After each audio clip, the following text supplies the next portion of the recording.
Last night, someone sent me a video, 5 minutes. It was so good.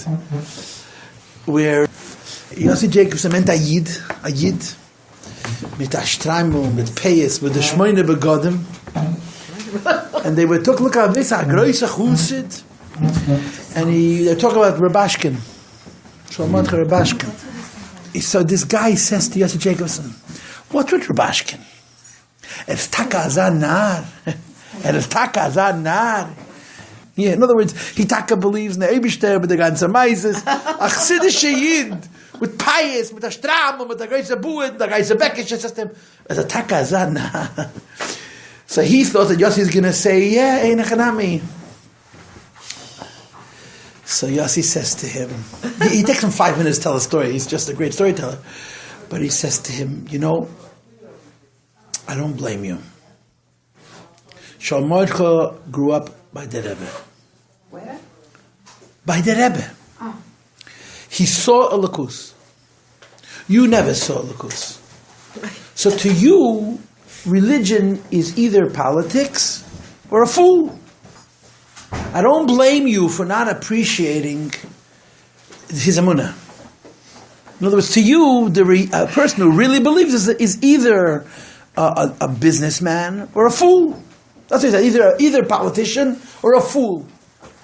So he was so taken aback by what Yossi told him, so Yossi says to him, he says to Yossi, so where can I find emes? So Yossi says to him, this is the first time in your life you asked for you said something with an emes.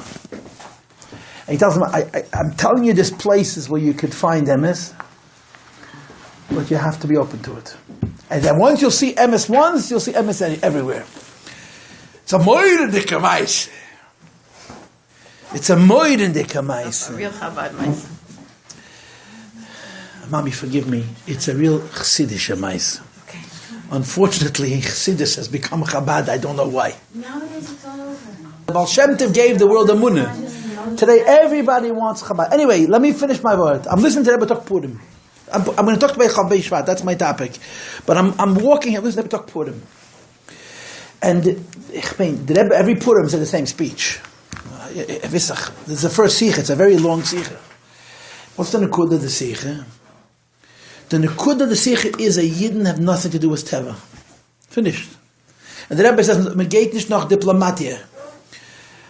And the Rebbe says there were people who were frum, but when it comes to a crisis, their approach is right away Teva, Diplomatie. And the Rebbe calls it Shituf. Shituf, it's a mix of the Eibishter and other gods, which for a Yid is a very sharp. But the point is, we grew up listening to this. We grew up hearing this as a Yid lebt nicht b'derech HaTeva. And the Rebbe says it, and says it, and says it, and says it. Meint es mit dem ganzen Nemes. Es darf sich bei uns abpflegen. You know, we have to, I mean, I'm probably the worst miming in this whole room. I'm the only man here. But it's just so powerful to listen to the Rebbe say it. You know, whenever the Rebbe says something, of course it's true. How can that be true? But then when you think, what's he saying to me? He is saying to me that my life is not Teva. It's unbelievable. So I had to just share this. The Sikha is too long. I didn't finish the whole Sikha, but I'm sorry. My life is not Teva. That's the word. That's the word. Okay, we'll talk about the Rebbiztin. I gave a speech yesterday. I gave it out. If you're on my WhatsApp group, I sent it out. I gave a speech in Mechon Yahadus. But I put it up right away. On my website and WhatsApp group.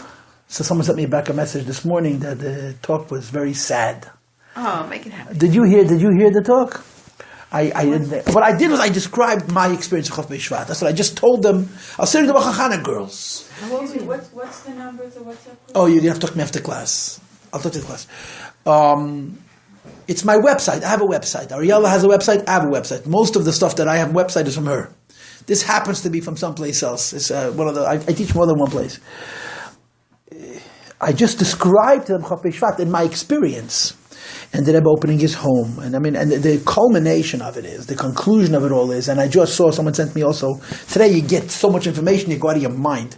a girl wrote a piece, how the Rebbiztin became a Rebbiztin after she passed away. It's very simple. The Rebbiztin became a Rebbiztin after she passed away, and she became a Rebbiztin after she passed away because the Rebbe made her a Rebbiztin. It wasn't stam hazeh that the restrictions were lifted. The Rebbe proactively studied that the Rebbiztin should be in our lives, v'chayit and alibe, and so on and so forth. This was I spoke to him for a very long time. Yes, this was the Teichen Advarim. So what's new? What do I have new for Chabei Shvat? You have to understand, there's nothing new. If there's something new, then it's no good. It's got to be old, right? But new for us. I never seen this, never heard this before. So somebody gave out this year a kuntris, 48 pages. It's kisve yad. There's a lot of stuff coming out, and after it comes out, it becomes organized, and then it becomes very, very user-friendly. So somebody gave out a booklet of the manuscripts of the Rebbe, Ksav Yad Kedesh of the Rebbe, connected to Chabei Shvat.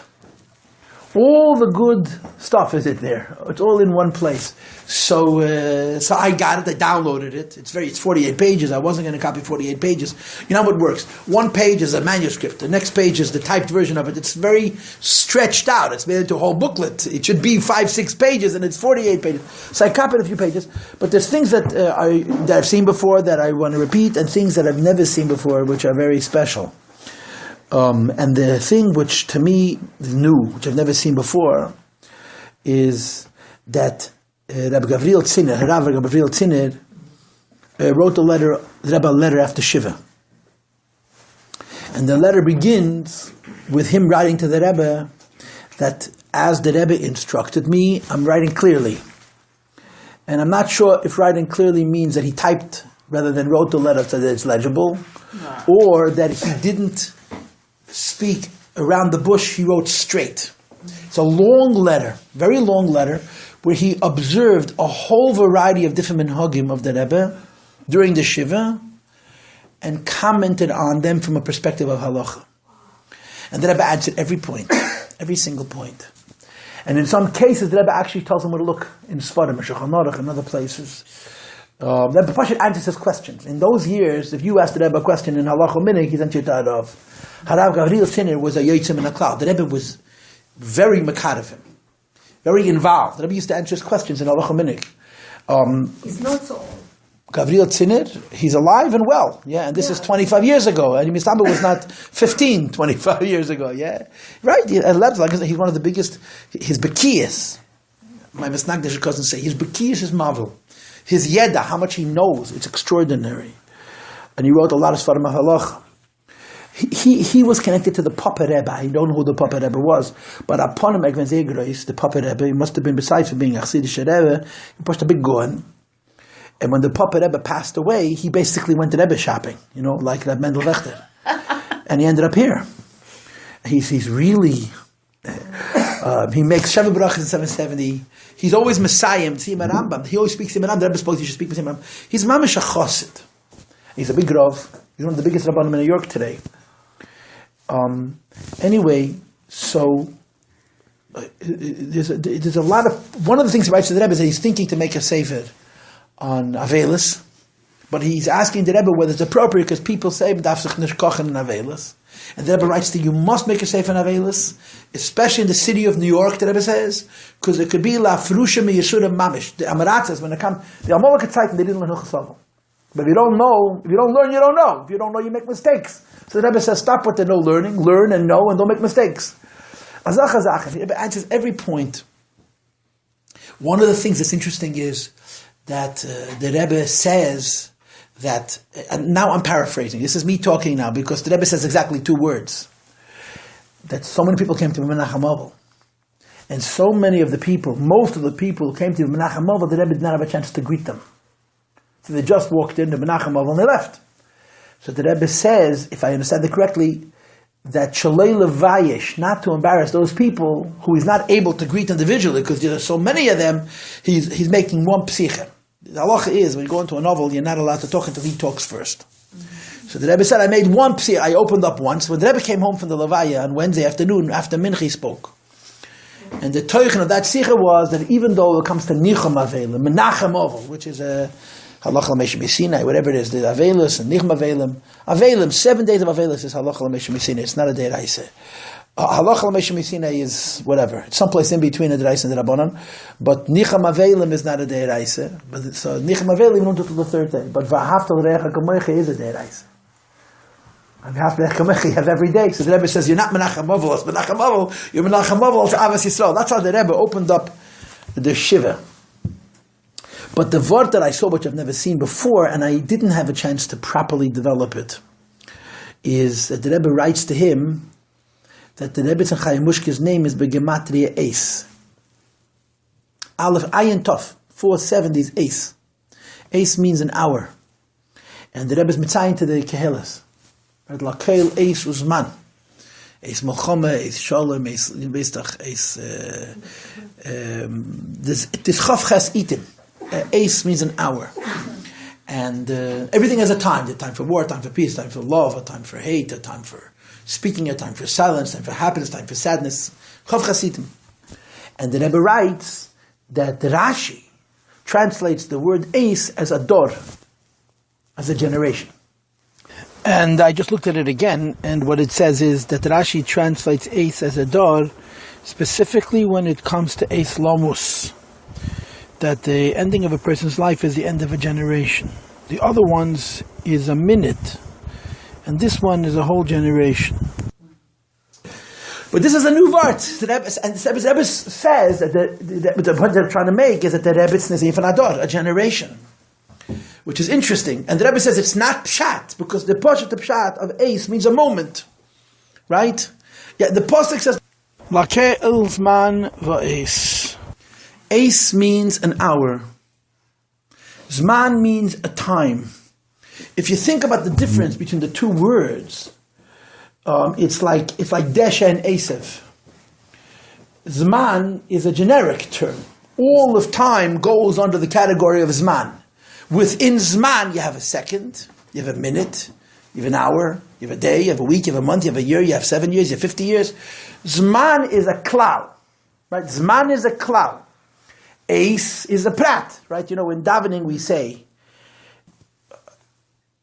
B'chochma pesech shodim, u'v'svuna mishane itim, u'machlav esazmanim, u'mesad sakechom. So if you think about the Seder, yeah, B'chochma pesech shodim, right? Shodim is bina, chamishim shari bina. B'tvuna, which is bina, mishane itim, and then Machal says Manim. So in the Sid, and then it goes on to speaking about Masada Sakichavim, which is already lower. So you think about it, so Chochma Pesach Sh'arim, which is Chochma opens up Sh'arim Mishari Bina. Betvuna, which is Bina, Mishana Itim. So Itim is already the next level, which is the Midas, Zohar, yeah. Umachlev has Manim is Malchus, yeah. And then it's Masada Sakichavim, which is already the next world. So in the Siddur, Ace is higher than Zman. Even though Al Pi Svara, Al Pi Pashtas, Zman is a term that connotes every theoretical division of time, and ace is a term that is a specific division of time. Zman ve'ace, that's not going to say it in the pasuk. But in Siddur, we say ace before Zman. So saying Lakol Zman ve'ace makes sense. Why? Lakol Zman means everything has a time, meaning to say all of time tolerates all of things. And then you specify ace for this and ace for that. It's 28 ace itim. It's a few psukim at the beginning of, I think, the 3rd perek of Kehelas. And each one is ace for this. I don't remember them all. Huh? There's a song. There's a song, right? But I don't know if I have all of them. But they're not also happy, you know. A time to be born, a time to die, a time to laugh, a time to cry. It's 14 doubles. That's what it is. Yeah. Each one is a dava ve'fuche 14 times. There's a lot of Kabbalah connected. It's called the Chav Ches Itim. There's a lot of Kabbalah about this Yad. Yad is 14, right? 1, 2, 3, 1, 2, 3, 1, 2, 3, 1, 2, 3, 1, 2 is 14. So there's Yad Yamin and Yad Shmeil. So there's Yudal Itim L'Teva and Yudal Itim L'Ra. But Lakol Zman Ve'es makes sense. But when you say B'choch M'Teach Shab, Mishane Itim, U'machal says Zmanim, so here Ace is higher than Zman. Even though B'Pashtas, Zman should be higher than Ace. So the Rebbe writes to him, and again, I'm thinking out loud, and I'll probably go home and look this up and decide that I'm beating a kettle, as they say. But the Rebbe writes to him that the Rashi says that Eis means a generation. The point that the Rebbe is trying to make to him, I think, is that the word Eis doesn't mean a moment. It means a complete unit of time. A complete unit of time which includes the life of a person, essentially. So the Rebbiztin's name, Chaya Muska, means a generation, which is fantastic, very interesting. Why is it interesting?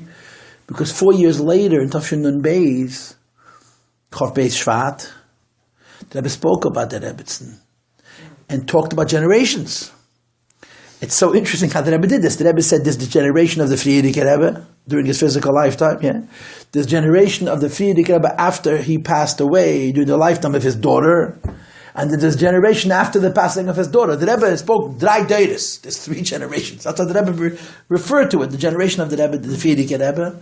Biteish l'sidereinu. The Rebbe calls the Rebbiztin the daughter of the Friedrich Rebbe, and then there's the generation after. 3 Deires.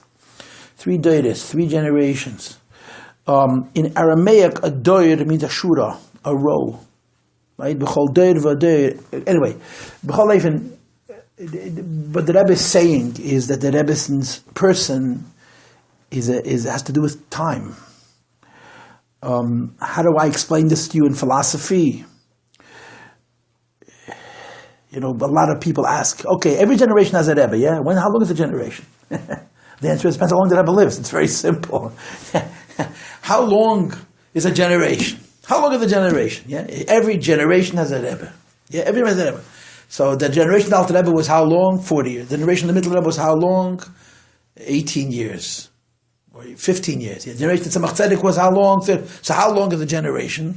And the answer is how long the Rebbe lives.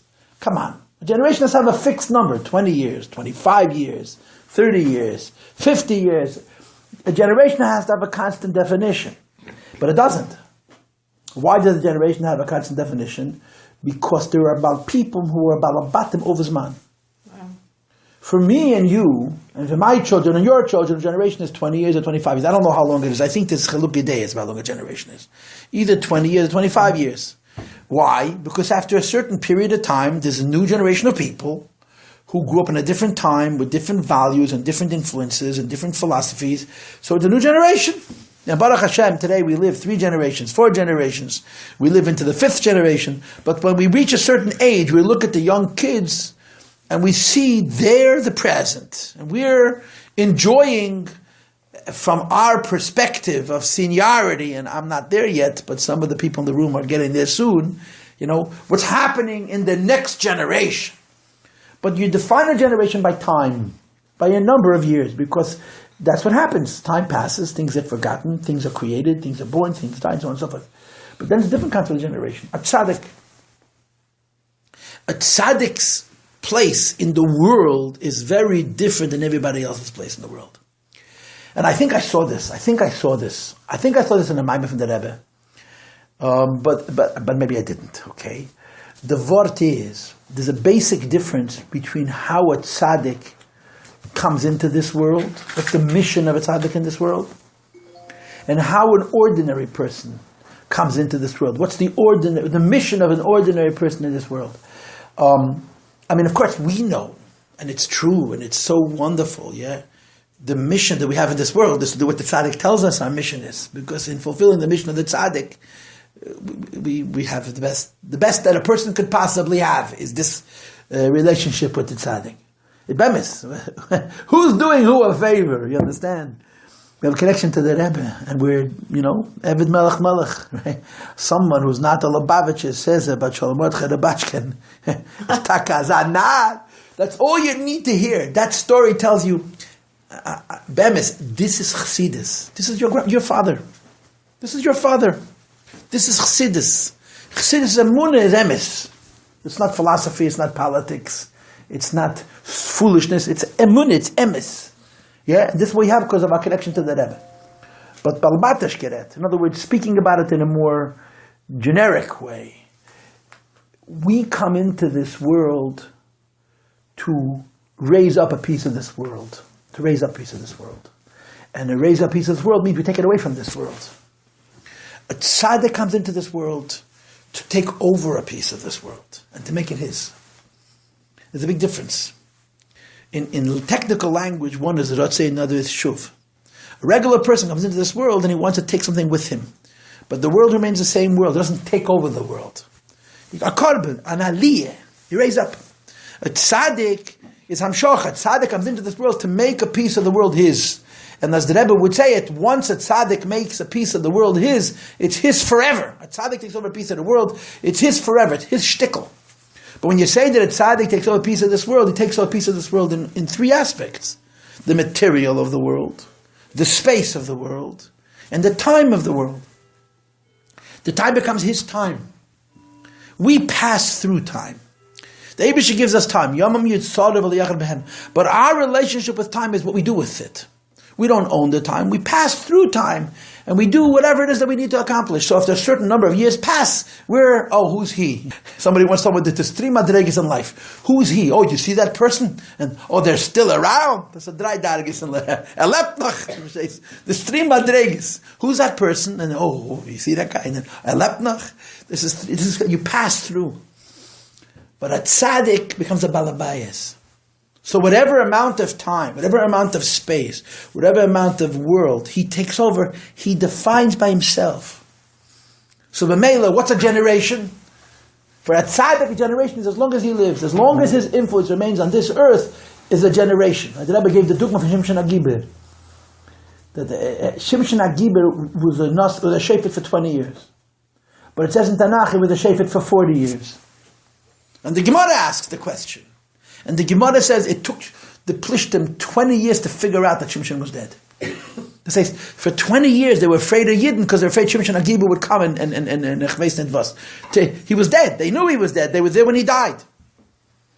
Or they heard what he did. He destroyed a whole building he killed, the Pasuk says he killed more Plishtim in death than he killed in life. But they knew about it. It was in Plishtim. It was in their part of the world. And so he took over 40 years of time that became his ace. So I think that when the Rebbe says, and I'm sorry I don't have the title, I've never seen this word before, that 470, Chaya Muska is 470, Gimatria ace. And then 4 years later the Rebbe spoke about this. The Rebbe is saying about the Rebbiztin's life, that her life, Chachafilu, even though you could argue that her influence is very limited in terms of overtly reaching people because she was so tzanua, but she was in that category that a piece of the world is hers, a piece of time is hers, and I think that this is very profound. I think, personally, it's very profound. I'm still working on it. I just saw it yesterday. It was very exciting to me. I'm trying to work it through. But this is how I understand it. This is a shtickle and nice, something that I saw that the Rebbe wrote about the Rebbe, which I've never seen before. And the Rebbe would develop, like I said to you before, the Rebbe spoke with Tafshin Nun Beis. The Rebbe said Lubavitch is 3 generations. Until Tafshin Yud, and until Tafshin Memches, and since Tafshin Memches. Drei Dedes. And in this case, Shloisha Itim, 3 periods. 2 days before, Sunday. 2 days before? Monday, I didn't hear this story. Oh, it's phenomenal. Esther Sternberg tells it. She denied medical treatment because maybe the Rebbe will hear she's not well and he'll come home, and all these Hasidim are waiting to go into Yechidus. Yeah. But then 2 days later. Right, well, this is Inyan Ruchni. I mean, the Histalkus of the Rebbiztin is Inyan Ruchni. We're going to play around. The Stolen Rebbe came to the Rebbe. And he asked the Rebbe 2 questions. How old she was. I tell this to you every year. How old she was and what she passed away from. So when he asked the Rebbe how old she was, the Rebbe said, Jews don't count, but this Chafayada, she would have turned 87. And when he asked the Rebbe what she passed away from, the Rebbe started crying. And the Rebbe said, for na'inyan pnimi. Yeder is talkos as an inyan pnimi. He stayed, mamish a minute, and he left. When he walked out, the Stolen Rebbe then was probably 35 years old. He was a boy. So the Brachos started to talk to him. He said, I don't understand, why did you do this? What you make the Rebbe cry for? He said, this is the minik, Fatik. This is what you do. He asked 2 questions. And I saw later that whenever the Rebbe was Menachem Ovel Gut Yidden, he asked the same 2 questions. This is the 2 questions. I saw that the Rebbe, when the Rebbe was Menachem Ovel, other Gut Yidden, and the Rebbes, he would ask the same 2 questions. How old they were? He asked this question, he left. But the Rebbe said about the Rebbiztin that her stalkus was an inyan pnimi. Why did you ask this question? Oh, this I'm not allowed to tell you, Ariel. This is only for special people. I have a close face. What do I know? What do I look like, a Rebbe? I always say, in my last conversation with the Rebbe, we agreed that we shouldn't tell you.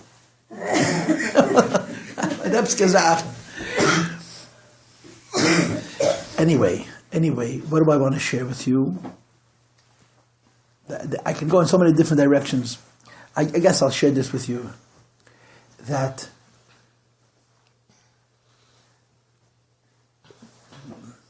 first of all, when the Rebbiztin passed away, the Rebbe opened his home.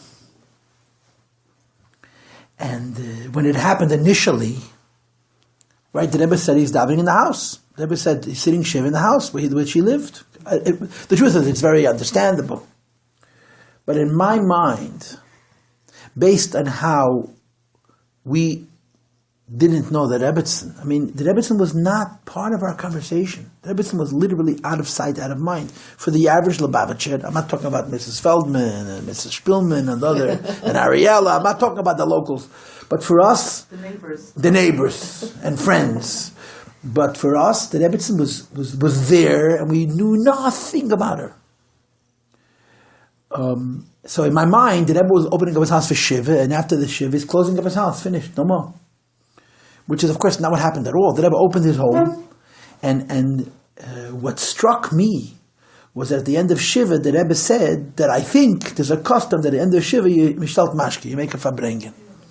So he asked the Gabbai to announce there's going to be a fabrengen. So Rebbe Shia Korf announced night after Ma'ariv, fabrengen in 770, and the Rebbe turns around in the base and of Teres, was 770 in the house. And the fabrengen was in the Rebbe's house, Pasha to Pras. And that was the statement to the effect that this house now belongs to all of us. The house was everybody's, and the Rebbe lived in that house. And one of the things that happened after the Rebbiztin passed away was that, as they say in the old country, there was no more night in Lubavitch. The Rebbe was available 24 hours a day. 24 hours in the middle of the night, you called, someone picked up the phone, the tzad was brought to the Rebbe sent an answer out. All day and all night, the Rebbe was available. I just want to share something which I heard yesterday, also a new story that I never heard. I've heard these stories before, but now I'm hearing the stories from good sources. An Israeli fellow who was here in Tafshachav Gimel, 1963, tells a story in a recording. It says his name, but I don't remember it, that they were Bachrim. And in those days, the minig was that when the Rebbe would walk home, they would follow him. Okay. But the Rebbe didn't want to be followed. The Rebbe didn't want to have an accompaniment, so they didn't walk with him. They would walk Esen meterim achora, about 30, 40 feet behind him. They walked, and if the Rebbe stopped, they would stop. If the Rebbe would turn around, they would try to hide. And the Rebbe didn't know exactly what was going on. Anyway, one night, it must have been very late, and the Rebbe came out of 770, and they're following him home. But instead of walking home, he walks to the sidewalk, and he goes down the curb. I'm assuming that this is on Eastern Parkway, and then the Rebbiztin drives up, the Rebbe gets in the car, and they go east. They go away from 770. So these two Bachrim chase after the car. Shiggoyim. What's new? My wife said, would you have done the same thing? I said, I would have done the same thing. And it would have been wrong. And they drove till near Utica Avenue. Half a mile. And they stopped, they got out of a car, they went into an apartment, they stayed for a Meshach Zman Rav. And the Bachrim were able to follow them. And then eventually the Rebbe and the Rebbe came out, they got back into the car and drove away. So they knocked on the door. Mishigu im Zweimul. And the old couple opens the door, and it was the middle of the night, and like 4 in the morning, 5 in the morning, not 11 o'clock. And they ask, with the Rebbe and the Rebbiztin here? He says, yeah. He says, Maka, what's going on here? He says, a Rebbe like you have, nobody has. This couple had a big fight. And she called up the Rebbiztin for Shalom Bayis advice. And the Rebbe and the Rebbiztin came as a couple in 1963, not in 1951. To make Shalom Bayis. And they didn't leave until they made Shalom Bayis. They didn't leave. I don't know what you do. The Rebbe and the Rebbe, all they got to do is smile. And this Shalom Bayis, it's a little easier when you got special strings you can pull. It's a Maisa Pele. It's a Maisa Pele. And really, I'm thinking, I'm meditating, I'm thinking. Who cares what I think? But when you think about the Rebbe was so smart. She was so smart. But she used all of her smarts for goodness. Smart people usually are not good. Forget. Smart, there's an old expression. The Koska used to say, a good is a nar. A good person is a fool. A smart person is an apokadis. A frummer is an angry person. Alle drei zusammen, if all three together, you're a shtickel mensch. I gerade found the Remes in this week Pasha to the Rebbiztin. It's Pasha's Mishpatim. So in the Chitas of today or tomorrow it says, V'anche kedish tihi yunli. You should be a holy people. V'anche kedish tihi yunli, you shouldn't eat treifa. Had the Koske teicht, Menschen heilig, darf man sein. You have to be heilig and be a mensch. You have to be a mensch to be heilig. And the Rebbiztin was that, a Menschen heilig. She was so smart. But she was so good. She used all of her pictures, all of her chokhmah to find ways of being kind to others. And this is what I was thinking of Chof Bei Shvat. The Rebbe sent people on shlichus, and the Rebbe worried about them. The Rebbe used to tell people how hard it is. The Rebbe was very, very aware of the challenges of motherhood, the challenges of being a homemaker, of being a wife and a mother, and going away to a place where you have no familial support. She was so proud of the shluchim, but she thought about them in very realistic terms. And she poshet in my imagination. And this is what I was thinking over the course of Chof Bei Shvat. When you start collecting pieces about her, this is what you start to see. The Rebbe had to send shluchim. That's what he had to do. And she was his wife. He had to send shluchim. But she knew the price. And she never stopped thinking about what the shluchim and the shluchais, especially the shluchais, are paying. And she agonized over it. She never agonized in the way which she would even think to question her husband's judgment. But she sort of carried the responsibility. She carried the burden. Oh no, these women that have such a hard life, they have to do this. Absolutely must. But it's going to be difficult for them. Leah Khan, Rabbi Yale's wife, tells a story how she was sitting with the Rebbiztin, and they used to interchange Yiddish and Russian. And the Rebbiztin was talking to her how the shluchas had given her a gift. And her comment to Leah, Mrs. Khan, was, shluchas, they're kind of busy. How do they have time and the presence of mind to think to give me such a gift? So Mrs. Khan said to the Rebbiztin, come on, I mean, you're it, you're everything. And the Rebbiztin answered her in Russian. And the tone and the language was, Leah, I don't speak Russian, but she said Leah in Russian. You don't know how hard it is for them. You're not sensitive. She lived it out like a mother. She lived it out like a wife. She lived it like somebody who was balabatoving in those environments. And she was so smart. She could see your life. In other words, smart people are busy with cosmic things, with smart things. All of her brain, not all of her brain, there was plenty of brain left over for the cosmic stuff too, yeah? But so much of her brain was thinking how the other person is living. And she would think it through, she would give people advice about simple things. And a lady once said to me that the Rebbiztin turned her off. Why? Because she didn't want to talk ideas. And to the Rebbiztin, talking about being domestic, about being a balabasta and looking after your husband, looking after your children, she knows how difficult that is. Even though maybe if she didn't have any children. But she thought through what's going on by Yenim, and she knew the responsibility and the burden and the hardship, and this is where she lived. This is what was going on in her head. I saw now a video that came out this year for Chof Bei Shvat. I didn't have a chance to watch the whole thing. It's 30 minutes. Jem sent it out as an email. If you're on Jem's mailing list, they sent you an email. You really have to watch it. It's people's encounters with the Rebbe. And the first lady happens to be my mechotenis Tezel. Precious. The Vora Ketak, the story, right? That's what you're saying. Right. But one of them is Mrs. Sternberg.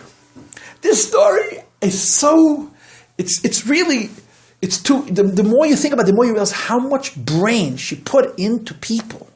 She had a moidenika cup, right? We all, the Chazal say, the Svarim say, the Balimusa say, Merubim tzarchi amcha v'daitam k'tzara. Merubim, Yidden have a lot of needs, and they have small das. It says in the Kippur de Ketfila, in the Ne'ilah. So the word is, Merubim tzarchi amcha b'shvil shadaitam k'tzara. The reason people are so fadagged and there's so many needs is because they have small moichim. If they were not so small in their head, they would have fewer needs. And v'hu ha'ikar, the needs would not exhaust them. They would not consume them. It would not tire them out. This was a woman with moiden dikedas. And she embraced tzarchei amcha in her head. She thought about a shlucha diapering a baby. Pashat kipshute. And she thought about, this girl is doing it for my husband. And it was taka, my husband is great, and it's very important, and it must get done. But what a sacrifice. This is how she lived it. Anyway, this is the story Mrs. Sternberg tells. It's such a... I'll let you speak in a minute. Just a short question. Go ahead. Afterwards, tell us about what the Rebbe said about the Rebbiztin's Chaya Bracha. Because I never got that clear. The Rebbe spoke about the Rebbe. It's all hearsay, but I'll tell you. The story that tells us as follows. Her first 4 children to get married are girls. And when they became engaged, the girl came with the chassan and the mishpach. Now, of all the people in the room, the person most likely to be nervous is the bocher for 2 reasons. Number 1, he's met the Rebbiztin. And number 2 is a chassidish bocher. He's meeting the Rebbiztin. So Mrs. Sternberg says a pattern developed, and it took me a while to understand the pattern. She would call up the Rebbiztin. The Rebbe called Mrs. Sternberg by her first name. The Rebbe called her Esther, so the Rebbiztin for sure called her Esther. That's how close she was. The Rebbe called her Esther, which is it was very close, incredibly close. And Mrs. Sternberg calls up the Rebbiztin that her daughter's engaged, and the Rebbe says, okay, we have to meet, and gives a date 2 weeks later. This happens 4 times in a row, and she's thinking to herself, why not tomorrow? What takes 2 weeks? And then she started to see what happens. They show up in the house. This is Rabbi and Mrs. Sternberg, and Mistama de Zayde, Reb Zalman Gurari and the Rebbiztin Chava, and whoever else was in town, and they sit at the table, and the Rebbiztin turns to the chassan and says, your father is kach v'kach, and he comes from this place. And the Rebbiztin would talk to the bocher until she would see that he relaxed. And when the bocher relaxed, then she noticed everybody else in the room. You understand, the first person she paid attention to was the person who she knew would be the most disturbed by the meeting. And she would talk to him about his family, and about his past, and about his Zayda, and his elder Zayda, and his uncle, and this one and that one, so the Rebbiztin understood. So she finally realized, after 4 daughters, what's going on here. The Rebbiztin researched every chassan. She needed time to call people. I can't imagine that she asked the Rebbe. She may. But she asked people, who is this bocher, what's his family, so that when he would show up in the house, she had material to discuss. Now, how many people do you know like that? I mean, fundraisers do that. Fundraisers do research on Kvirim. They come into the house and, this one doesn't. But that's exploitation, you understand? That's business. Here is a woman who is thinking about a boy who's coming to the house. What's the big deal? He'll be nervous for an hour. So, what should a bocher expect sitting in the presence of the Rebbiztin? This is Moichen the Godless. You have to have an incredibly big brain to pay attention to such small details. That's how it works. It's not like people think the bigger the brain, the more abstract. The bigger the brain, the more capable you are engaging in little picturkes, little details. And this is the picture that's emerging about her. She thought about everybody. But she thought about everybody with such depth that she was literally in your home. She was experiencing your life as you lived it. And this is where she came from. When people say to you and me and all of us that she was so domestic, that Rebbiztin talked about cooking and cleaning and shopping and so on and so forth, and you wonder, why didn't you talk about more meaningful things? She literally was living our lives and appreciating our hardships. And you know what? We really didn't care about ideas. We did care about domestic things. The most important thing to a young balabasta, and even to a man. She was the secretary of her father. She was a lot of things, but I'm not talking about those lot of things. I'm talking specifically about how much attention she paid to people. Amame, poshit, amame. She thought through people's lives. When Leah Khan, Mrs. Khan, it's not maybe called Rebbiztin Khan. It's time she can graduate. Yeah, she's Rabiel Khan's Rebbiztin. Yeah, we had a lady here, Mrs. Shvei, Golda Shvei, Aleh HaSholem. And her husband passed away very young, but her husband was a giant, Rebbe Isaac Shvei. So I once called her Rebbiztin Shvei. Now you call Mrs. Katzman Rebbiztin Shvei, you'll get a 15-minute speech. You're not allowed to call anybody Rebbiztin. when I called her Rebbiztin, she said, "Oh, das bin ich bin a Rebbiztin, weil my man is given her of." Yeah. You remember her with her very sweet voice, Mrs. Shway, Aleh Shalom. Anyway, the Rebbiztin. Her sister. Yeah, Mrs. Katzman's sister. She used to come to our classes. Yeah. The Rebbiztin Pasha, what she says to Mrs. Klein, Mrs. Khan, is how insensitive of you not to appreciate how hard it is for shluchis. Because she Pasha thought through your life. She was with you in your life. When someone was sick, she thought through how it means to get up in the middle of the night and look after a baby. That's how big her brain was. And that's where she put it. So if you add it up, here's what you come to. You would say correctly that the average intellectual has no patience for people. People are boring. Forget. People, what do they say? Great people speak ideas, average people talk about things. Simple people, low people speak about people. The Rebbiztin thought about people. But she thought about people not in a gossipy way. She thought through what another human being, what a mother with a baby that's not well is going through, and she lived it. Her brain was strong enough to get into your life, and that's how she thought about all of us. And you know what? But at the same time, the Rebbe sent Chassidim on Shlichus, and wie gesagt, auf an amerikanische Stege. It was Mesidas Nefesh.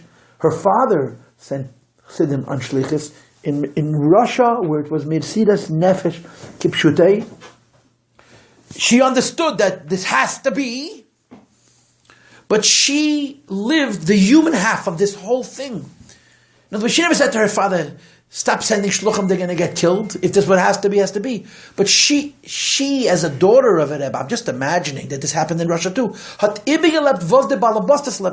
She knew that it has to be, and she knew that her father was the kind of a person who has a right to send people a Mesidas Nefesh. But she used her brain to be in their lives and to live it with them. She didn't change their life. She didn't stop their life. She just might say ibegelebt, which means, and this is to me really, the Rebbiztin really was Pashat amazingly good. She was amazingly good. The story about Shalom Bayis, more than a mother. She was a mother with infinite patience. She was a mother with such a big brain. A mother with such a big brain that she could live through your experience and not lose it. Not lose it. In other words, it wasn't that she didn't feel it. She felt it, but the gehalten Kop. That's why she was able to help people, the people that she was involved with. She had this huge, huge brain, and she used this brain to enhance her basic goodness, her Avas Yisrael, Getracht van Zweiten. It's interesting. And this story, and the Rebbe picked up the Rebbe. This woman called the Rebbiztin. She didn't call the Rebbe. She called the Rebbiztin. Why did she call the Rebbiztin? She needed help. She was having a fight with her husband. She needed help. It's 1963. In 1963, you probably could have knocked on the door and talked to her. It wasn't later, I mean, people say in the earlier years, the Rebbiztin was more around. The Rebbiztin became less around as people started to give him more attention. I saw the people knocking on the door, and she would answer the Rebbiztin. Strange people. Stama, as I mentioned. Yes. Well, Mr. there were appointments, I don't know, but that's not my business. But 1963 is a long time ago. It's a very long time ago. And the Rebbiztin, in my imagination, the Rebbiztin said to the Rebbe, "Okay, my man, you got to go help a couple. So when your day is done, I'll pick you up and go and talk to them." And they went, helped them out, push it, helped them out. They came and they talked and they talked and they talked. This man said they wouldn't leave until they restored the Shalom Bayis. They stayed until they restored the Shalom Bayis. Anyway, you want me to tell you about the stories with the Brachos. So I have to give you a Hagdama, and we all have to go, but I'll give you a Hagdama. This is a story that happened after Gimel Tammuz. I've told this to you a few times. I think Moshe Chaim lived Flatbush, was Makarav Ayid Arush, and he started to learn, he started to come to Shiurim, and his wife became very jealous. And she said to her husband, to make a long story short, that he can't have two loves. It's either her or Rabbi Levin. It can't be both. So there was this big conflict. And naturally she called up Mrs. Levin and screamed at her Kama Pomim and Rabbi Levin, and the whole situation was very difficult. And then what to do? Then she has a dream. She sees a woman in her dream, and the woman says to her, "I want you to join your husband in his learning. And if you do, I promise you, Ben Zachar," they had no children, I promise you a son. But she says, I need you to tell me your decision. So I want to tell you where to find me. And she invites the lady into her car, and they drive to the cemetery. She takes her through the house and the tent, takes her down the little walkway, says, this is my husband, and this is me. When you have your decision, come and tell me. She calls up Mrs. Levin in the morning, and she tells Mrs. Levin's expecting to get it over the head. And instead, she says, I had a dream, and I saw the Rebbiztin, I saw this lady, and this lady said to me, did you hear the dream? So Mrs. Levin got very excited, I'll take you to the oil. She says, no, I can get there myself, I had directions. The Rebbiztin pusher took her to show her how to go from Kensington to the oil. I heard the story from a Sandik at the Bris. First directly, from the Sandik of one of the Chaya twins. With the Rebbiztin or the Rebbe? The Rebbiztin. You never told me that story. Okay, so on Chaf Beit Shvat, we heard the siren, and I asked my husband, what's that? And he says, Rashab. And I'm like, okay. And then he called a Meros word, like Miriam's word, and we found out it was the Rebbiztin in the house. They said, and where is she? She's in the Rebbe's house. And I was married already, getting close to 7 years, and we still did not have children. I had this line in the sand, because my Zayda Zalmanesha had a child after 7 years, Zalma Schneers, and I told God, I have patience, 6 years, but that's it. But that's my own cheshbon with Hashem. But anyhow, I thought, I walk around like this with the name Schneers, and it's got to be worth something. So I got dressed, I took a chitas, I walked over to the house, there's a bacher standing at the door. I gave him a dirty look that only impresses strangers, not my own children. And he moved aside and let me get in. And I got in and I started saying to him, when was it? When? The night. On the day. The day? Yes, before those Vaya, in the morning. I went to the house. The house was completely different than it was, because we went there as Chas and Kala. They cleared out all the knickknacks and all the everything and all the furniture. There were chairs sitting over there. So I sat down. It was in the living room. There were rows of chairs. I sat down. I started saying Tehillim. And in the dining room, the older women in the Chevra Kadisha were selling the tachrichim. And one of the women from Chevra Kadisha walks over to me. And since then, I've become a member of Chevra Kadisha. And one of the bylaws of Chevra Kadisha in Lubavitch specifically is that a woman only tahira can deal with a nifter, with. So she asked me if I'm able to do it, and I was. So I went to the kitchen, and I washed Nigel Vassar. I saw the Rebbiztin on the floor. She was covered with a sheet. She was a small woman with candles around her head. I glanced, I didn't look, I just glanced. And I went in and I sewed a piece of the tachrichim. They showed me they don't make knots when they do tachrichim. It's like a stitch like this. And I sewed it, I sat in the back and I said, Tehillim, it was Levaya that day. Anyhow, less than 2 weeks later, I found out that I was pregnant. Pretty cool. Anyway, so I went over to Chaim Baruch Halberstam, I met him, and I told him the Maisa, and he listened to me like as if he never heard the story. He knew the story backwards and forwards. And when I finished, he says to me, you don't exaggerate when you tell a story, which is a nice compliment. And I said to him, did you know this Rebbiztin? Did you know that? And he was very close to the Rebbe. Did you know this Rebbiztin? He says, no. This Rebbiztin I never met. This Rebbiztin I didn't know.